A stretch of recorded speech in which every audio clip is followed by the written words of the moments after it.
kept reminding the players, not to let Robertson have a sight of the goal, because if he does, it's normally lands him in the back of your net.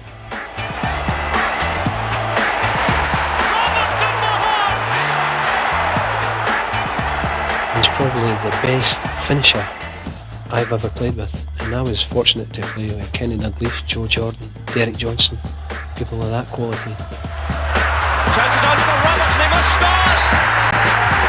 Another milestone! The marvellous career of this little man. You just need to knock the ball up into the sort of danger area, and as I said, he can be quiet for 8 to 9 minutes. About that minute, he's in the park, and the minute he's not be quiet, he's liable to stick the ball in the back of the net. Robertson helps it on. There's Robertson! Brilliant goal from Robertson!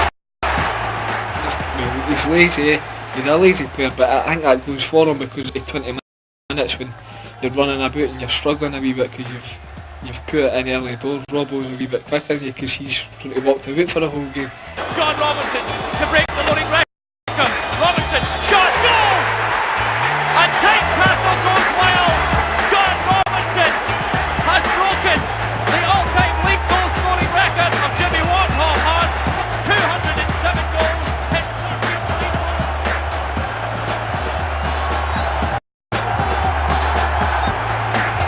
Last season, John Robertson became the greatest striker ever to play for Heart of Midlothian when he broke the record held for 41 years by Jambo legend Jimmy Wardhall of 208 league goals. It's a great goal by John Robertson! He's not only broke the record, he smashed it! John has been a loyal servant to Hearts for 17 years. However, the story could have been very different. I'd been training at Easter Road Monday, Tuesday, Thursday for 3 years. Under Jamie O'Rourke, funnily enough, John Fraser, Stan Vincent, and they offered me signing terms. And when my father had died, I decided I was going to Edinburgh, so it was down to Hearts or Hibs. And Hearts, to their credit, they all said, "Look, we know there's other teams interested for us. Just give us a phone and we'll sort something out."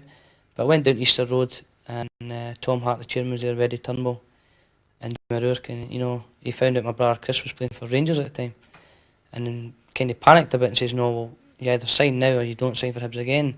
And we'd done the deal, we'd agreed the terms. I just wanted to run it past Chris to make sure that everything was okay, and he felt that it was right. And Tom Hart wouldn't have this. He says, "No, you either sign now or you never wear a Hibs strip again." And so I decided at that time that, obviously, if that was the attitude that the chairman was taking, that I wouldn't sign. When John was only 14, his father died. He naturally turned to his older brother Chris for advice, and he was instrumental in bringing John to Hearts. I was actually here at the time with Hearts seasons, and John had a chance to go to 1 or 2 clubs down south, and Hibs were also interested in him. But no, I was a Hearts fan, and I knew John wasn't a bad player, so I kind of encouraged him to come on to the Hearts, and eventually took my place. And I didn't have any career after that with the Hearts. I'm only kidding now. Once I became professional at 16, it was a wee bit rivalry because Chris made my life hell for 2 years. Being the ground staff boy, I had to clean his boots, had to wash his kit, had to go for his lunch, and I would come back with Chris's lunch and John Bruff would send me up for his lunch. And I'd come back with John's lunch and Walter Kid would be waiting to send me up again, and they made my life hell at the time, but to be fair, they did look after me. John has a remarkable goal record against Hibs. In the early years, his performance may have been spurred on by his rejection at the hands of the Easter Road side. John Cahoon now with the corner. We've been charging in, and a chance! John Robertson! I think it did in the early years. I don't think there's any doubt about that, I went out there with the attitude that I'm going to show them what they've missed, and the annoyance perhaps wanting to sign for them, and not quite a feeling of rejection, probably it was maybe a letdown in the end. And I thought, well, right, okay, this is it. I'm going to go out there and show what you could have had.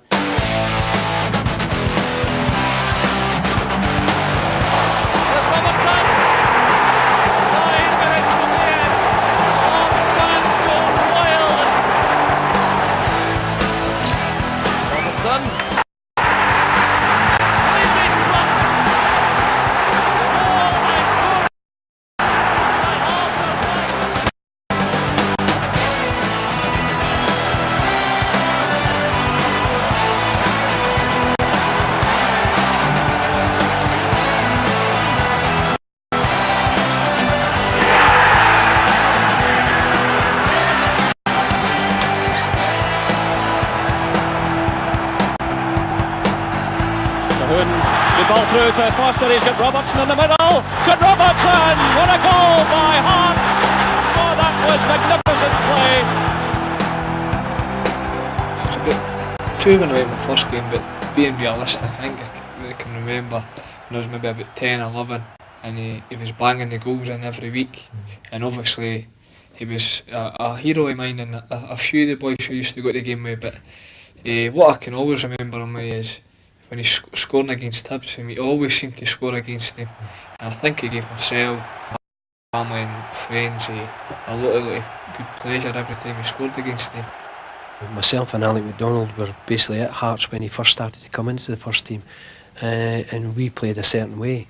He was very fortunate in his early career to play with some very good experienced strikers. Jimmy Bone helped him immensely, and then Sandy Clark, and he developed through that. And I think the Hearts have helped him to actually develop as a player by using big strikers that can maybe take some of the pressure off him and basically use John to the best of his ability. I've played alongside a lot of good players, scored goals alongside a lot of them. I think the most successful partnership was undoubtedly with Sandy Clark and John Cahoon. The three of us really gelled superbly. John Cahoon's pace and ability to goals as well from the wing. Sandy Clark's physical presence, and again his ability to score goals. Allied with myself with the goal sniffing. It was quite a lethal partnership at that time, and took us very close to winning the league title in '86. In fairness, I've also had good partnerships with Derek O'Connor, Jimmy Bone. Two similar types of players, very aggressive, good touch as well, and good finishers. There's Scott Crabb, who's very similar to myself, very skillful player, great finisher, terrific free kick expert as well, and probably the one guy who I really have liked to have stayed at the club and kept going is probably the fact that he was more my kind of prodigy more than anything else. He'd come through the ranks and I'd passed on a lot to him, and I'd liked him to stay, but I've just kept going. At the end of the day, that's what I'm there for. I've been the mainstay scoring the goals, and I've managed to fit in with a few partners, and they all deserve their place alongside as well, because I need their strengths as much as they need mine, and that's the most important thing, is to understand your strike partners, his strong points and his weak points, and work hard together, and over the years I've done that with a few. Early Tynecastle have already been well documented, and his insatiable appetite for goals led to fans and players alike asking if he could become one of the Hearts' all-time greats. The process began in season 89-90 when he broke Alfie Conn's record of 121 league goals. The legendary Willie Bucket of 183 league goals had stood for over 30 years. And most importantly, Jimmy Wardhaw had scored an incredible 206 league goals in the 1940s and 50s. It was the record that everyone at the club wanted John to break. However, records were forgotten in season 1995 when poor performances in the league meant that the Tynecastle men faced the prospect of a relegation playoff in the last game of the season, one of the most important matches in John's career. But we had to win the match to avoid playoffs, and I scored the penalty. Nothing too unique about it, it was just a straightforward penalty, but the significance of it was that the club didn't have to go into the relegation playoffs. That would rank alongside possibly the 2 goals I scored at Dumbarton, which helped the club come up into promotion. They are the important ones. You don't want to be involved staying down in the first division. You don't want to go down in the first division. And although there was, there weren't great goals, they were very, very important for the sake of the club. The league record that season meant there would have to be changes, and Tommy McLean left Tynecastle to be replaced by the former Hearts captain, Jim Jeffries. Jim Jeffries brought a sense of Hearts back to Hearts. There's no doubt in the past he was a captain and a long-serving player for 9, 10, 11 years. And he brought back a real sense of spirit into the club again that hadn't been lacking in previous years, but we'd sort of gone away from the Hearts traditional side of things. We'd brought in different managers, tried different things, and we learned a lot, and each one of them was successful in their own way. But I think what Jim Jeffries brought back was a sense of being. He's been associated with the club for so many years.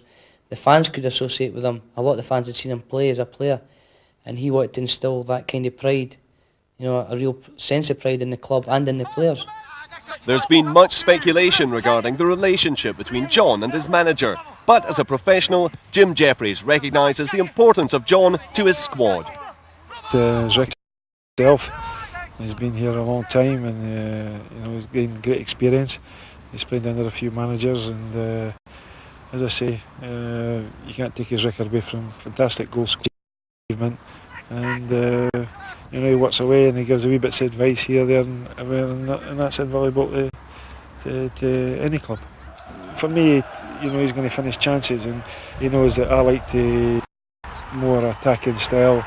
I like to be well organised, but at the same time I like the players to go and express and play football and go at teams and create chances. And if we do that, hopefully John Robertson will benefit as well as the team, because he's the one that can certainly finish them. Slackland there as he's trying to find Grant. Johnson steps in for Hearts. Now it's Miller looking for Robertson. It's away by Gary Smith. Only as far as Mackay. This is Johnson. Aberdeen players all round him. He gets it through towards Robertson. It's off the post. It's Robertson. John Robertson makes it 2-0 to Hearts. And that's Hearts' 60th Premier League goal against Aberdeen. It's John Robertson's Premier League goal against Aberdeen. And the Dons' defence all over the place. The pass back to the goalkeeper to come off him, off the post. And there was Robertson to finish off. Hearts 2, Aberdeen 0. When I was in the under-21 team, John had just came in.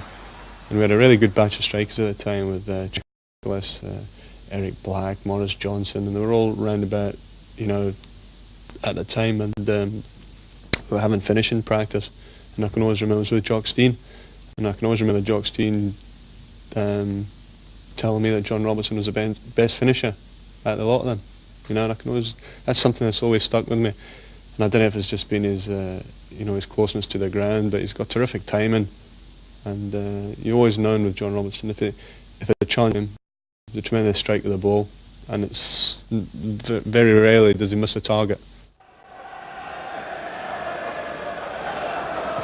Bet looking for Hagan. Well, Hagan has it now from McLaren's headed clearance. That's good play from Mackay. Robertson's onside. His lead inside. There's Robertson. 1-0 to Hearts.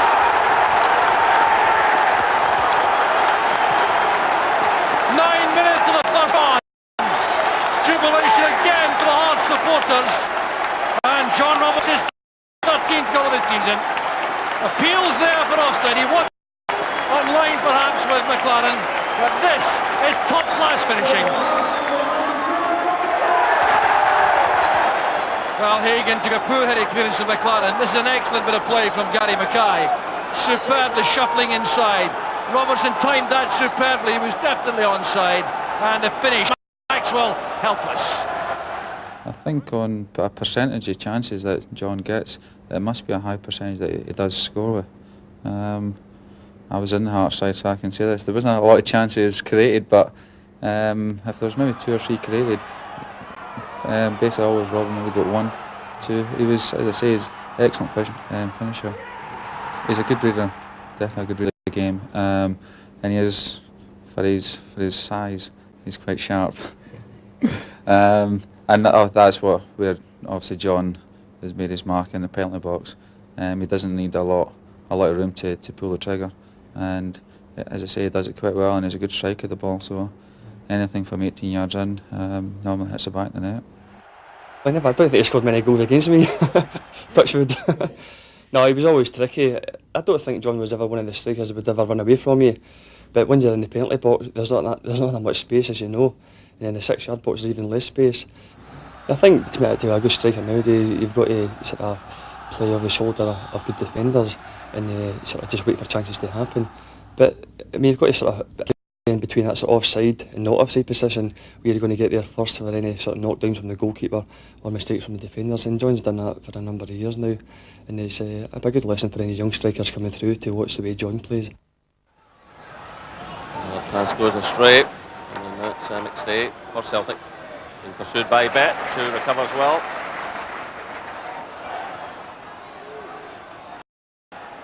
Levine, Tosh McKinley. It's Thomas. Play on, says the referee. It's Gary Mackay. Thomas is still on the ground. It's laid off now to Tosh McKinlay. Jim Bett drives it through. Robertson. Beyond Marshall. 42 minutes gone and Hearts take the lead.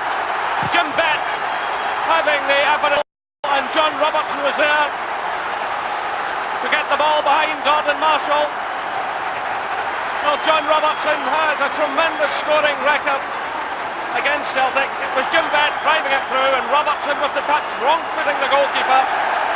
And what a record this man has against Celtic. He's the top scorer in this fixture, and that's his 14th goal against Celtic.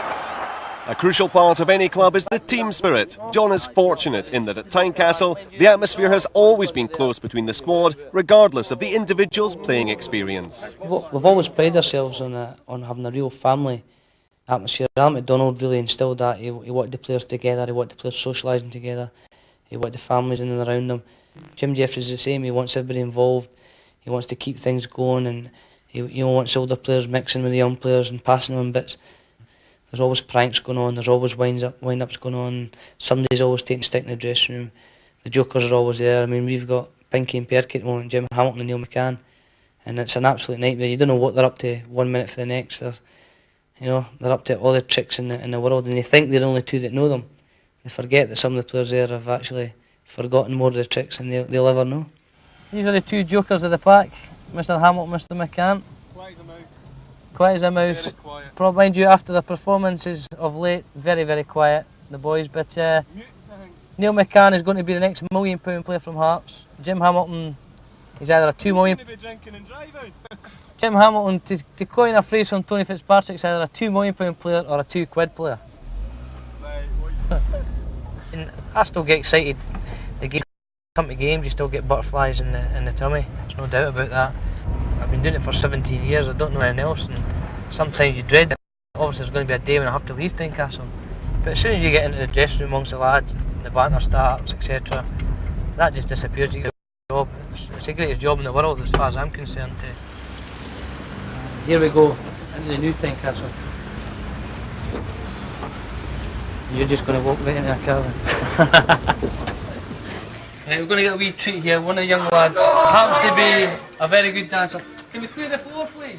Despite being what is today classed as a senior player, John still has a very good relationship with the less experienced squad members. Right, we're just going to put him to the highest test here. Let's go, Mikey. This is going to be telly. This is what happens here. We get. Let's go, Mikey. Mikey, you're a bit Samson, man. This is an initiation test for young Mikey. Get yourself in. Give yourself your name.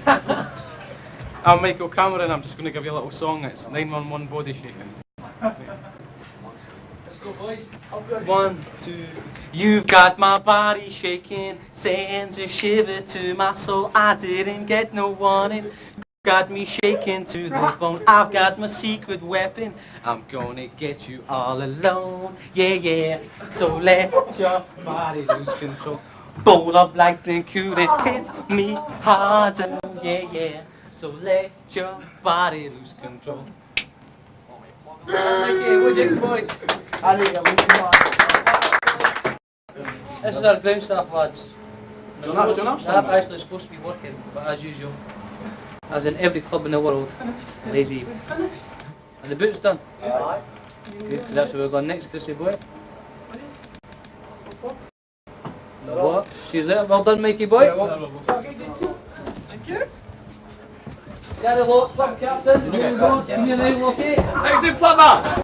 Club captain, youngest captain ever, 21-year-old, hopeless. And you need an actual foreign language for this man. You can understand the French, the German, the Italians. If you can understand Bonnie, Correct, what's this for? you're going for a celebrity. It's radio for you, Pop. Just to make sure that you're alright. Legend! Big on the high B's. Guaranteed a goal.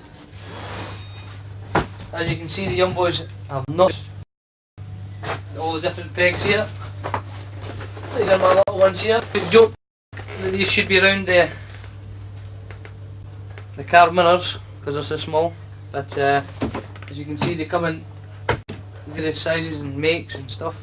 Obviously, you've got to do your your duty as a ground staff, and I was on the boots for about a week. But the worst job I got landed with, because I was a bit cheeky when I was younger, I got put in the washing, which is next door. But we've got past it now. The young boys these days, as you can see, easy job to do, not like the good old days.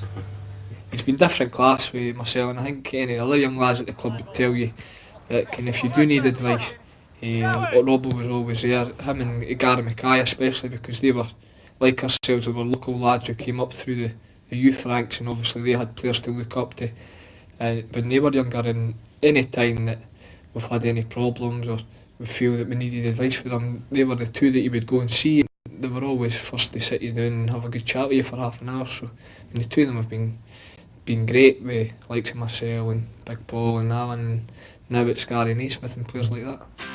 One legacy of being such a prolific scorer is being labelled a penalty box player. Professionals recognise that he has a lot more to offer the game. Yeah, he's not just a penalty box player. I think over the years he's been known to link up well with the fellow strikers and midfielders, and he's certainly been one to create a lot of chances as well. But I think people recognise him as a penalty box because of the number of goals he has scored throughout his career. But there's plenty of other parts to his game other than scoring. He's awkward, as I say, just for his sheer size. He backs in well, and he does hold the ball up well. Robbo is very, very skillful. People might not give him credit for that, but having seen him in games, his touches are great, and he can beat men just as we dip with a shoulder. And I think he's up there with the best at holding players off. I don't know whether that's just his size or what. I don't know around the waist, but he's very, very good at holding. And Robertson was there just ahead of Goff. He managed to hold off the Rangers skipper and just touch the ball into the path of Neil McCann. He isn't just a penalty box player. He can join people up, he can take the ball in. As I say, very good football brain, and he can spread the play, and he can make goals as well. But his biggest strength is inside that box. When you're in management or you're playing with him, that's where you want him to be.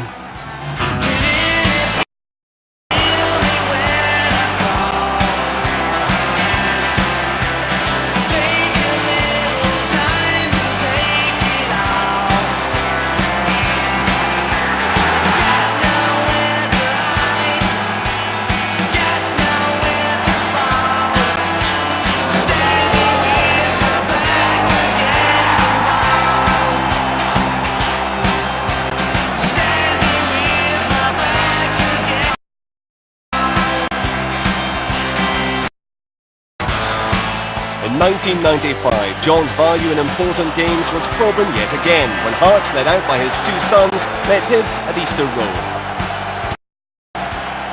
The previous month, John had equalled Willie Ball's league record of 183 league goals. If Hibs won, they would take second place in the Premier League, but John was again determined to spoil their party. I bet Logan, our sprint coach, seems to think that the bigger the crowd, the better I react. It may well be true. I mean, he winds me up all the time, and unless there's more than 10,000 in the stadium, then I'm not going to go out and play. But I think the reason I've done so well in the big matches is I've tried to, or I feel more relaxed in them, especially the derby games. And there's no big secret. I've got to relax, and derby games tend to be tense and tight, and there's a lot of mistakes made. So if you can stay relaxed and wait for the mistakes to come along, then more often than not you're going to get a chance. And that's all I've done. I've just, work hard, wait for your chances, and when they come along, take them.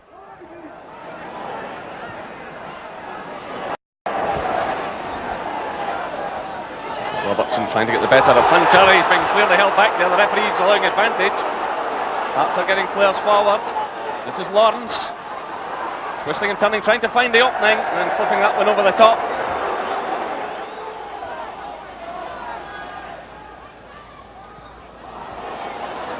Just under 5 minutes, the first half left. Still no scoring. Here come Hearts. It's Robertson clipping it across. McPherson's there, and David McPherson scores for Hearts.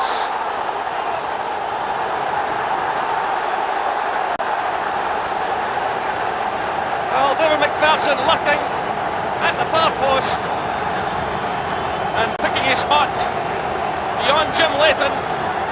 Well, John Robertson, who's always such a thorn this Hibs side, providing the cross, and David McPherson not picked up. picking his spot. Great play by John Robertson. He's worked today. Not going to get much service into his feet. He's worked ever so hard, and he puts a great cross for big Dave McPherson, who again has been playing particularly well. But Robertson a thorn in the Hibs side.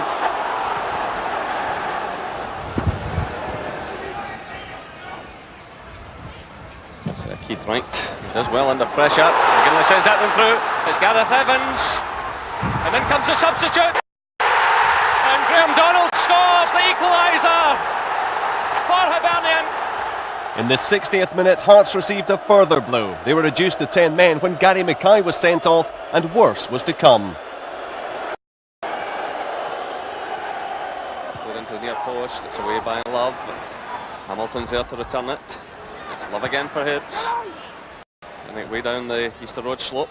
Works well by O'Neill. That's what he's better at. And Keith Wright is certainly onside. It's Wright taking on Winnie, teeing it up. And Pat McGinley scores for Hibernian. The game looked lost as it reached the 90th minute, but Hibs still had the danger of Robertson to contend with. And it's deflected for the corner kick. The pressure remains on the Hibernian defence. Well, can 10-man Hearts pull off something dramatic here? Still there, but Love gets it away eventually. And Hibs are getting players forward now. That's a minute of stoppage time play. As Nelson plays a high one forward. McPherson's still up there. Little stumble there by John Cahoon. He's showing persistence. So Hearts battling right to the end, and some nerves starting to show among the Hibs players. Again, everyone's pushed forward. Well, when Robertson's inside the penalty area against Hibernian, anything's likely to happen. There's Robertson getting a little touch. Robertson trying to get in the shot. Oh, he's done it! It's unbelievable from John Robertson. He's done it again, and he's set a new record. That's his 23rd goal against Hibernian. And Robertson, 184 league goals. He overtakes that other Hearts great Willie Bald in the most dramatic circumstance here at Easter Road. Well, he's punished Hibs down through the years. He got in a little touch there with his head. The ball broke back to him. There didn't seem to be any way through, but then he found the opening. A tremendous goal by John Robertson. A happy moment for me was the last minute goal against Hibs at Easter Road, because that meant I'd beaten Willie Ball's record, who was my dad's all-time hero. You know, he loved calling Bald Motto, but Bald was his top man. He was his number one, and to beat them in such an important goal, and know my big brother George was sitting there with his green and white scarf on, would be a wee bit annoyed, made it a sweet moment. It's spirited performances like that which have made John such a threat to Hibs since his Hearts career began 17 years ago. John certainly got the Indian sign over Hibs, and whenever he goes in the park, you can see the Hibs fans just sort of turning away and let's go. Robbo's in the park, he's going to score the winning goal. And it's a wonderful feeling when you've got that against a certain team. You know they're going to play well, or you know you're going to score a certain amount of goals.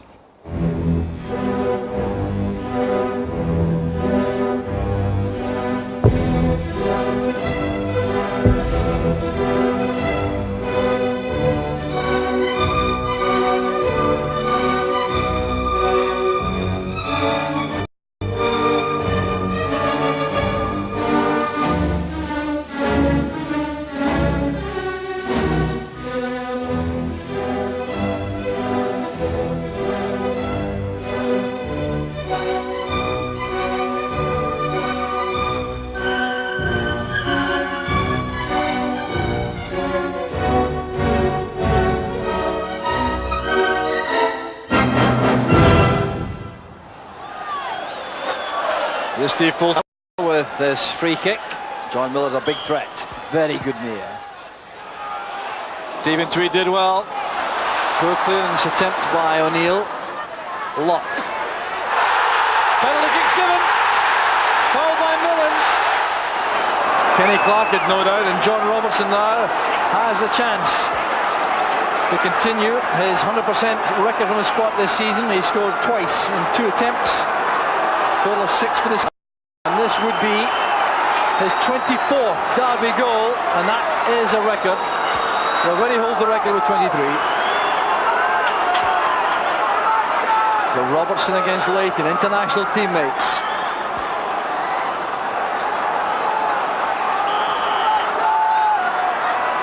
Here comes Robertson. No answer to that. The power was too much for Leighton. It does give us a boost to know that he can score so many goals against them, and I think to a certain extent they must feel that when he's on the bench they're a wee bit at ease, because their support. I don't think many of their supporters will like him, because I mean the goals that he scored against them over the years has been phenomenal. I think he definitely worries sides when he plays against them, and Hibs I don't think are any different. I think they know his record is absolutely brilliant against them about scoring goals, because he knows that he's going to be in there getting chances, and I think Hibs more than any other team because of the record he has against them. Even if John was perhaps going through a dip in form, when it comes to a match like Hibs, he's going to be almost first on the team sheet because of that effect. When other teams see the name on the team sheet, they know they've got a game ahead. Well, I can remember his first goal here when he came back for Newcastle was against it. He came off the bench. I think we won 2-1. Right to the far post, up goes Houchin! The Hearts deadly from these positions around the box, with Ian Ferguson the main threat. Bannon deadly with these swerving free kicks. 5-0. Bannon leaves it, there's Ferguson. Now Bannon! There's Collins winning it back for Hibs. Well, that's good play from Collins. Running into that ruck of players in maroon and losing possession eventually. There's Ferguson picking out McKinley on the left. Robertson calls to the ball in the middle, up he goes! There's Robertson!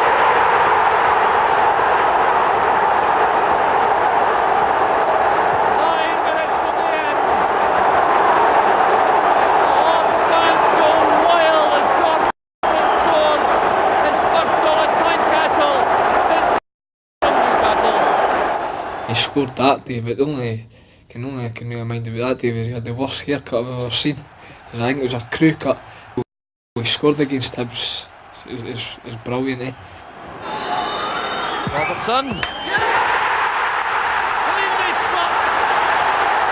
The wall and Gorham are beaten, and Hearts are back at level terms. 8 minutes from half time.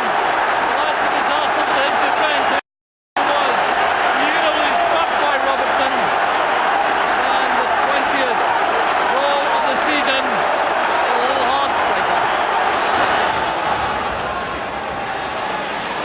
On there, the header from Robertson! Hearts go ahead 2 minutes into the second half, and the goal machine called John Robertson.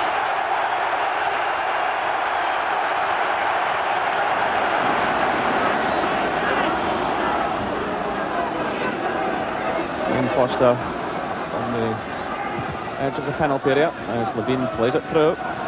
Miller getting the touch to it. Robertson's in there. Robertson doing well. And the deflection, it's a goal for Hearts!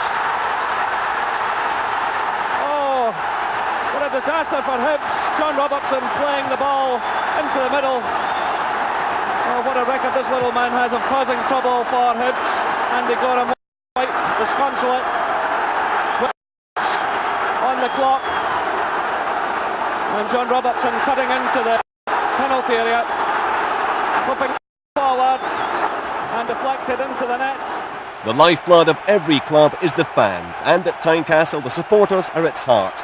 Naturally, John is a hero to many, but he's keenly aware of the contribution of the rest of the team.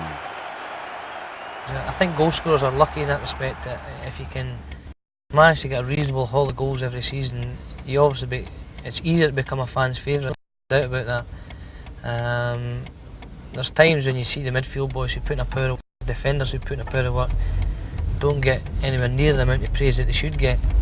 Whereas a striker can have a terrible game and grab a winning goal late on and instantly become the fans' hero or become the fans' favourite.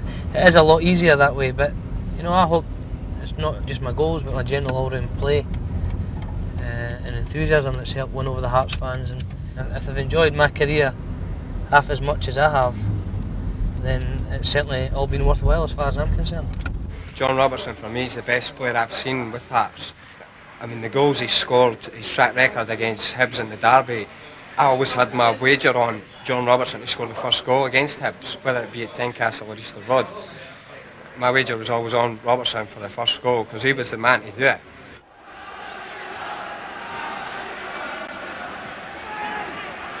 Hogg getting up well. There's Robertson! Typical finishing from Robertson. Hard to the head. 4 minutes.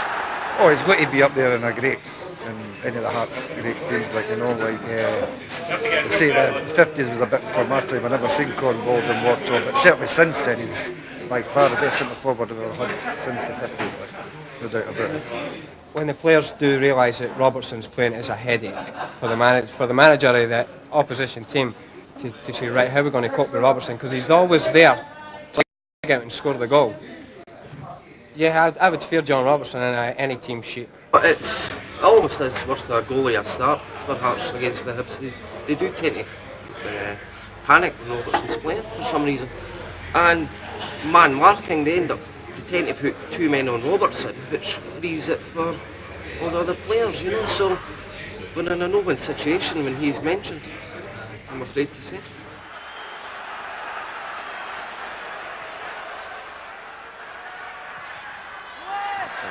Slickman, Dowden and Miller.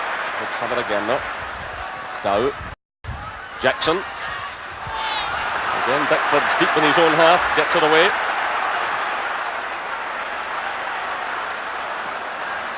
Here's showing good pace again.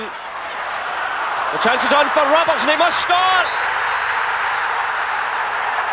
Another milestone in the marvellous career of this little man. It's his 25th goal against Hibernian. It's his 250th goal for Hearts. He's absolutely delighted. We can never write you Robbo off. He's always dangerous about the box. And he's popped up again. He's broken Hearts again. Robertson trying to get in the shot. Oh, he's done it. It's unbelievable from John Robertson.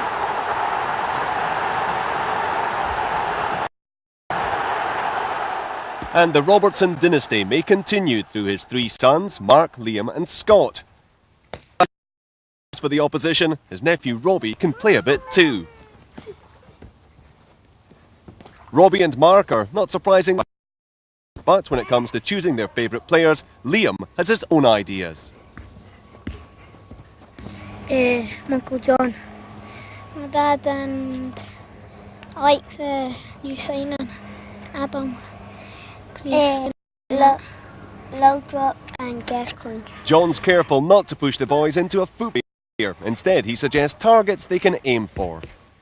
He just tells us what to do and we keep on practicing.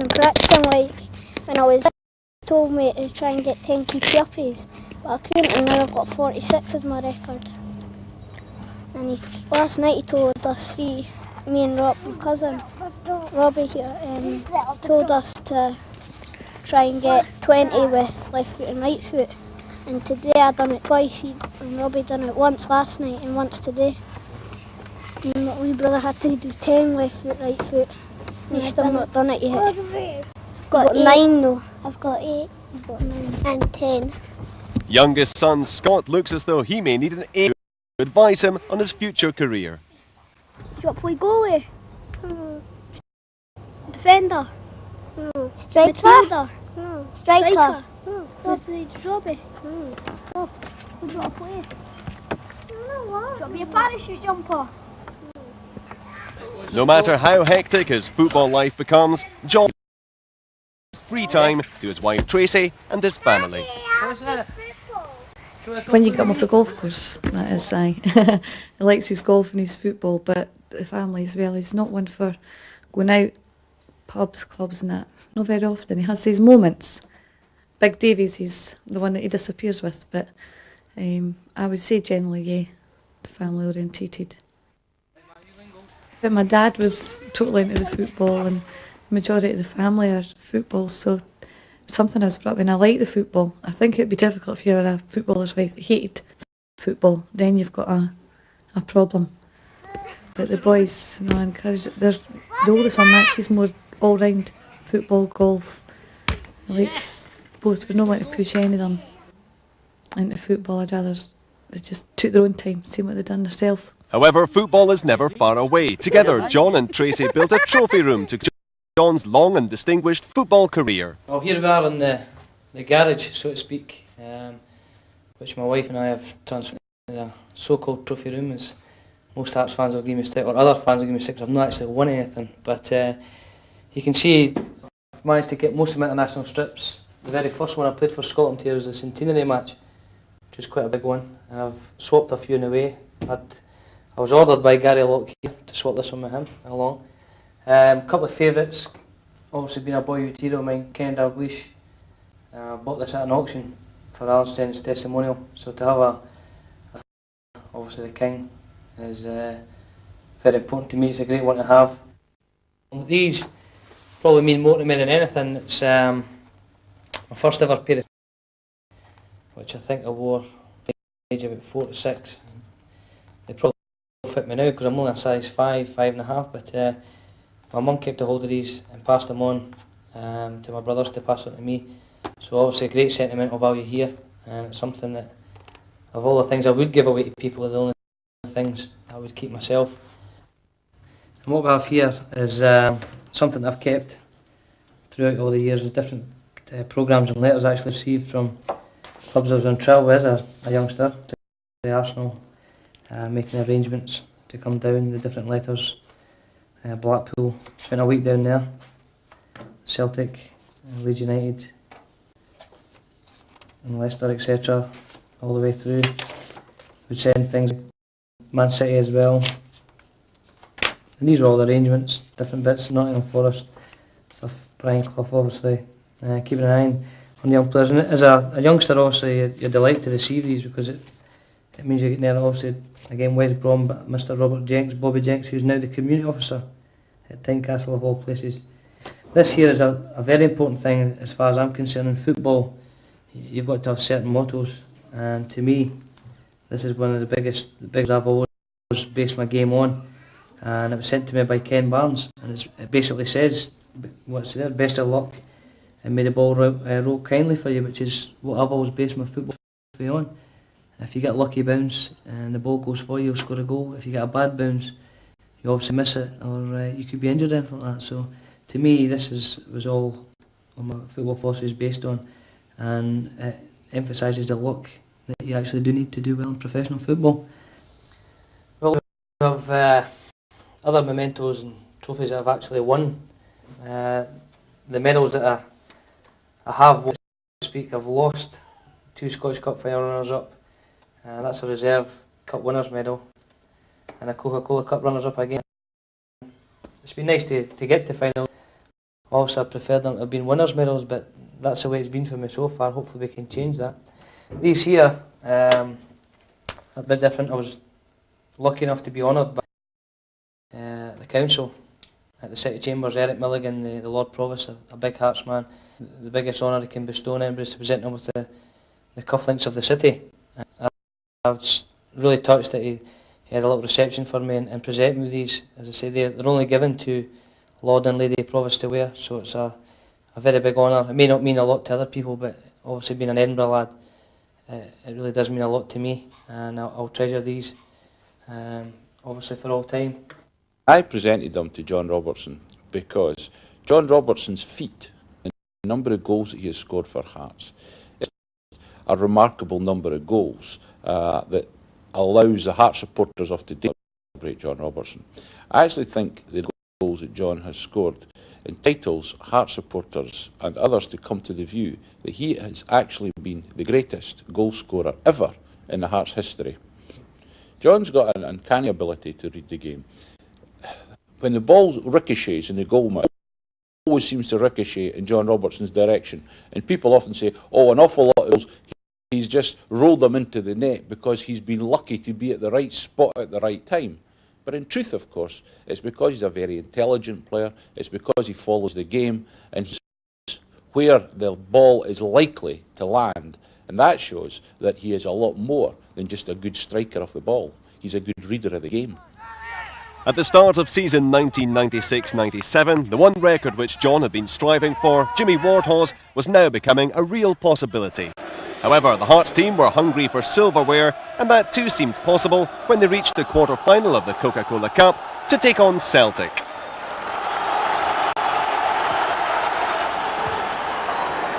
Van Hooijdonk. Salvatore! Wasn't far away.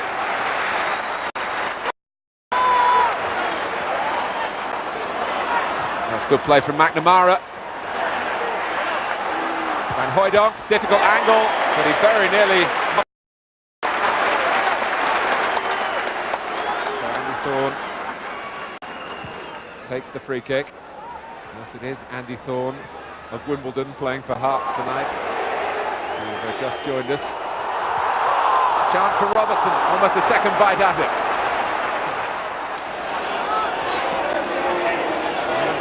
Impose their quality on this quarter-final. With Van Hooijdonk.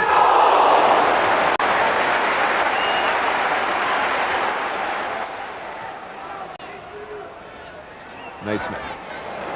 Gary Mackay for 10-man Hearts. Cameron!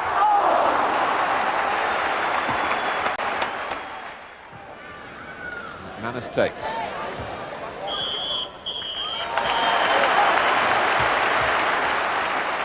Despite being reduced to 10 men after Stefano Salvatore was ordered off, Hearts had survived for 90 minutes. In the interval time, Hearts fans were willing John on to help his team to qualify in his own unique way.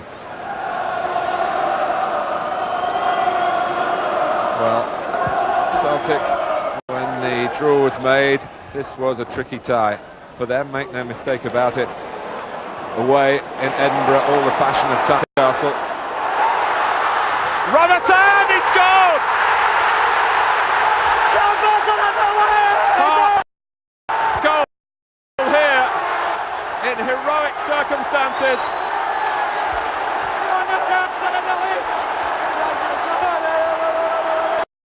That brilliant strike with only 10 minutes to go ensured a place in the semis, where Hearts overcame Dundee by 3-1.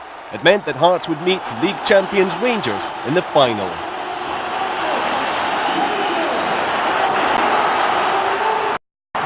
The game would show that despite being 2 goals behind in the early stages, Hearts' fighting spirit would ensure that they would not lie down.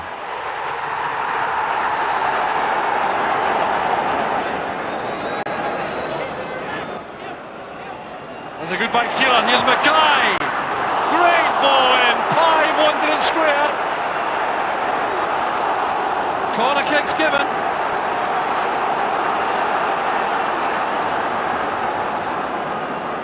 Real opportunity there for Hearts. Great goal by Fulton! The cup final has come alive! The way we knew was playing at the wing. We knew just to get it out of him, and the way the game was going, especially when we scored the second goal, we felt as if we could do it. No, because I'm sure a lot of people maybe there's a wee doubt in our own minds, like when it went to 2-0, like we're not going to get it back, especially the way the Scottish Cup final had went. Well, I thought when the goal went in, we were definitely the better side and we were going to go on to win, but we Robbo's never far away, and some say we should have got a foul actually just before Gascoigne scored and it was on wee Robbo, but the feeling when wee Robbo scored from across was absolutely brilliant, sheer elation. Well intercepted by Ritchie.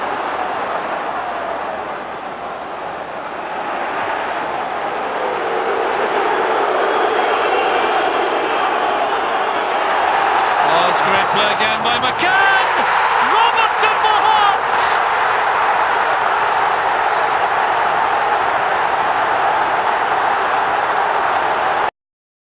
The celebrations go on in front of the Hearts supporters, behind Andy Gorham, finished by Robertson, made by McCann.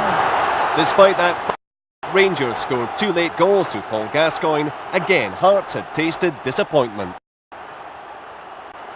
I must admit, at 2-2, I thought we had a real chance of winning the trophy, and the 5 minutes after that as well, we were well on top. We had Rangers on the back foot, but then Paul, that's why Rangers paid 4.3 million or something for him. He showed 2 or 3 minutes of sheer magic, 2 fabulous goals, and we commanded again. But when you consider we lost 5 in the previous final, to go back and to go 2-0 down quite early and fight back and give as good as we got over the piece, you've just got to keep going. You just keep knocking at the door, because sooner or later it's going to open up. November one was the worst because we came back in the second half. When John scored the equaliser, we all thought that was it. We had earned our right to this cup till Paul Gascoigne done it to us again. That was heartbreaking. And then you face each other after the game. The wives feel as bad as the players, and you all try to put a brave face on it for each other, and it's horrendous. And then you put a brave face on it for the supporters, and they're always absolutely brilliant anyway, the Hearts support. They've been great. And we thought that was his last chance at a cup medal, because that's the one thing that hasn't got that he would really love to get. That's his ambition now.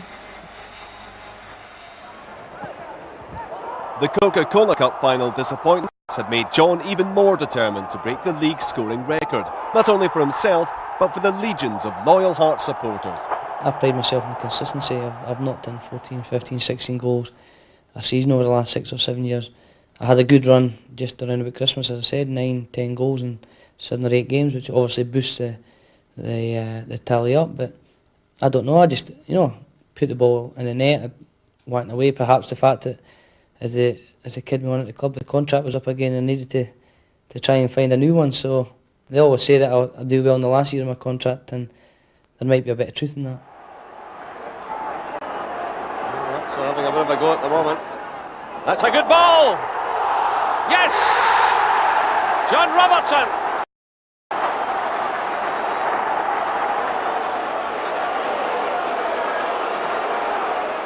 John reached yet a milestone when he scored his 200th league goal against Dunfermline on Boxing Day.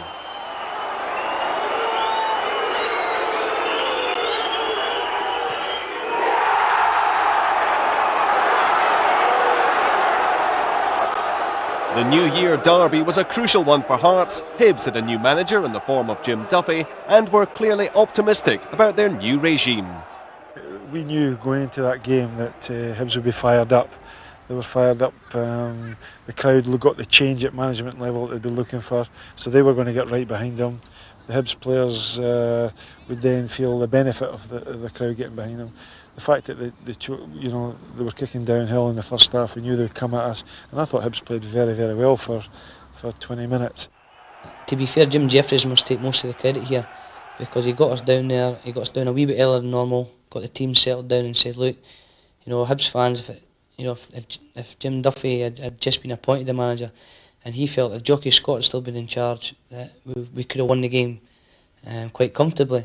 But he felt with Jim Duffy being there that the Hibs fans were going to be up for it. It's a new manager, we're going to give him a big reception, new year. It's a new start for them type thing, and he felt that Hibs were going to be really up for it, and he was demanding extra concentration, extra work rate, extra everything for this game, because he knew how a victory. John popped up at the right time, and that's what he's been good at against Hibs over the past, and great record against them. He stuck one away, and from there Hearts completely took over.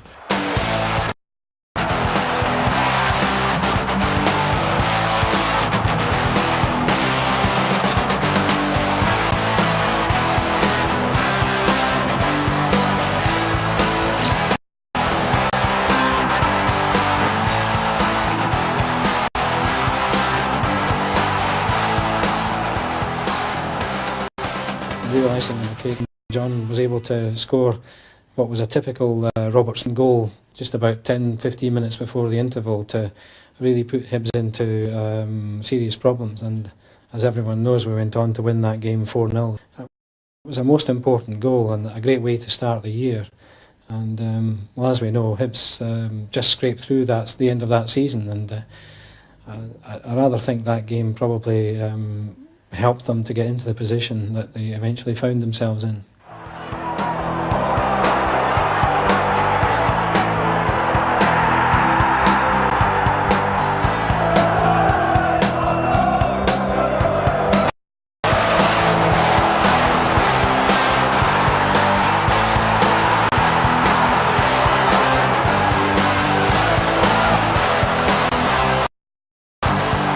January, John was within 1 goal of equalling Wardhall's record, but at that crucial time, he suffered an injury which threatened to thwart his goal. An added pressure, with only 3 games to go, was that John's contract was due for renewal at the end of the season. Time was rapidly running out. I picked up a groin injury originally and I missed 2 or 3 matches, came back for one and aggravated it again and missed another 2 or 3 games, and by that time, you know, suddenly with having 11 league games to beat the record, I only had 4 and 5, and then I picked up a niggling knee injury that required surgery, and all of a sudden it was down to the last 4 games, and it was really in that time because the fans were willing to do it. They wanted it done before the end of the season. The season was not petering out because we were still chasing a European slot with Dundee United, but they wanted it done, and the games were running out thick and fast. And I must admit, I wasn't the easiest person to live with at that time. Here's Cameron. Robertson making a run inside him. That's a good pass. Here's Robertson. First touch let him down. Back with an excellent chance by top level standards, and one which John Robertson would expect to do much better with. Because the harder I was trying, the worse it gets, and although, as I mentioned earlier, runs in the league where you score goals and can't miss, there's also the droughts at 4, 5, 6 games. That was exactly what was in it at that moment in time. I didn't think I was going to get there. After weeks of waiting, the opportunity finally came against Dunfermline in the 3rd last game of the season. He was nervous, thought he wouldn't get a new contract with the Hearts, so his chance of beating the record was slipping away. He was a bit difficult to live with, I would say.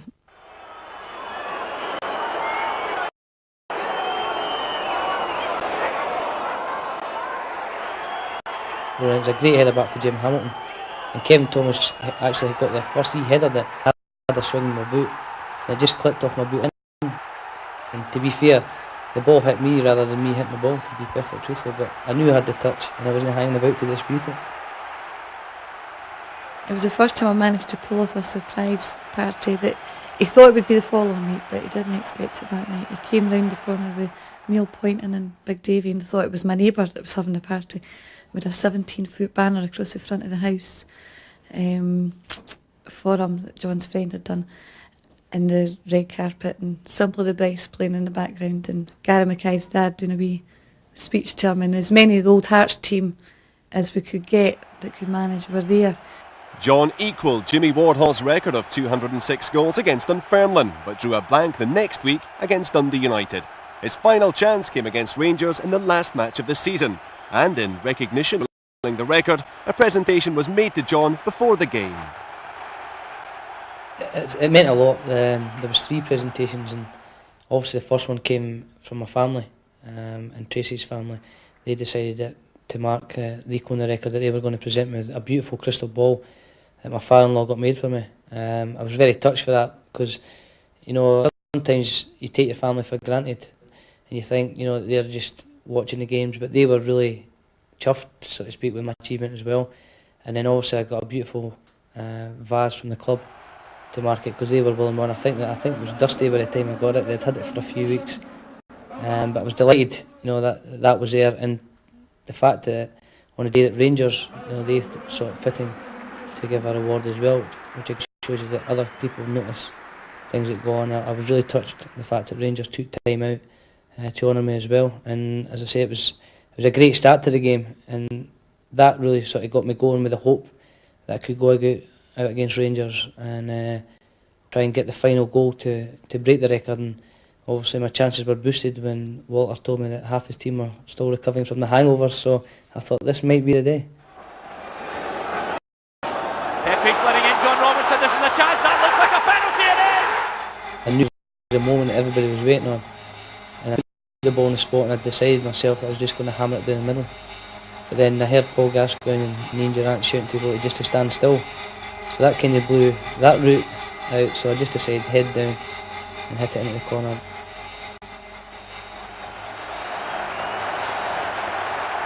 Robertson, shot, goal! And Tynecastle goes wild. John Robertson has broken the all-time league goal-scoring record of Jimmy Wardhall Hearts. I knew what it meant. Everybody knew what it meant. It was just the relief first, and then the satisfaction sort of came in as I was going, yeah, great, that's it over and done with. It was brilliant. Everybody concerned with the club. I mean, Jimmy Wardle was a legend here, and it just shows you how much a legend Robbo is now that he's broke the record. I mean, I don't think there'll be any player who'll equal his record. I was elated for him. You're friends with somebody for a number of years, and you can feel the pressure getting to them. And once they get over that barrier, you're just delighted. They did happen to buy me a bottle of champagne later on. If John's goal was memorable as the record breaker, his second will be long remembered for proving his sheer football ability and style. John Robertson again, persistence, chance to run it, Joachim Björklund. He's inside of Robertson. This is a chance for a goal. Robertson! A great goal by John Robertson! He's not only broke the record, he's smashed it! Typical strikers, you've not scored for a couple of games, you get a goal and all of a sudden you can't miss. And I went in a wee bit of amazing and put the ball away, which I don't think anybody's ever seen John Robertson run so far with the ball.